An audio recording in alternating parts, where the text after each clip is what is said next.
I'm Roxanne Locy. I live in Canton, New York, and welcome to my studio. I've owned it for the past 20 years. I grew up in Canton in a large family, and I always wanted to do art. My parents were the ones who really got me into art. My father and mother took an adult ed class, and my father was a painter, and my mother worked with clay, and I just loved what they were doing. So they're the ones who really got me into creating art. And then I went to SUNY Potsdam, got my degree from there. I went to grad school at Rochester, the Rochester Institute of Technology for the School for the American Craftsman. Graduated from there in 1985, and I think I grew as an artist there. And then when I came home, I looked for a job and taught for 30 years at a small school called Belleville Henderson Central School. And after I retired from there, I started teaching at St. Lawrence, and then I was asked to teach at SUNY Potsdam, and I've been there for the past 3 years. So after I wedge my clay, I take it to the wheel, and then I'll throw it, and then it has to get leather hard, like these pieces right here. These are leather hard. I've trimmed them on the wheel, so the bottom all has to be trimmed, and I add a handle, and then this is going to turn into a really nice chocolate lab dog mug. And then after I throw them, they have to be bone dry, and I put my pieces over here to be fired. So this is the area where I have all my pieces ready to go in the kiln. Some of them have color because I slip them before I put them in the kiln, but they still have to be leather hard. And then other pieces don't have anything on them because I'm going to use a white glaze and paint on them like the Italian maiolica.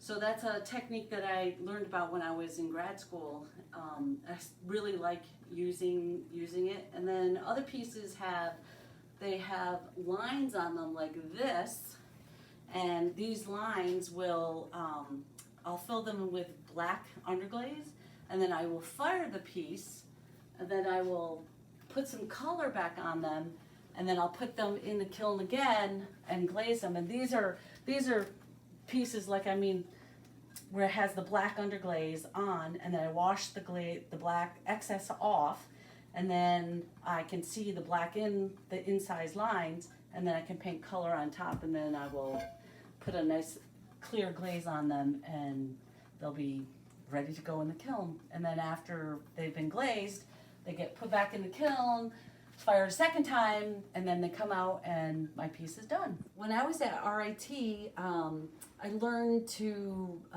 explore different mediums, different clay bodies, different glazes.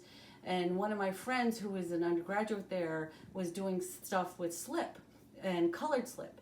And so he gave me his recipe, and I was using an earthenware clay body anyways. I started experimenting with the colored slip, and that's what got me into doing it after I left RIT. It was a very simple process. You could paint things before you even fired them.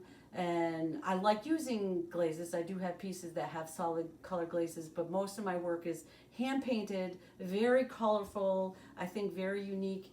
And for the past 20 years in this studio anyways, I've been creating things using slip. This piece is done with the colored slips.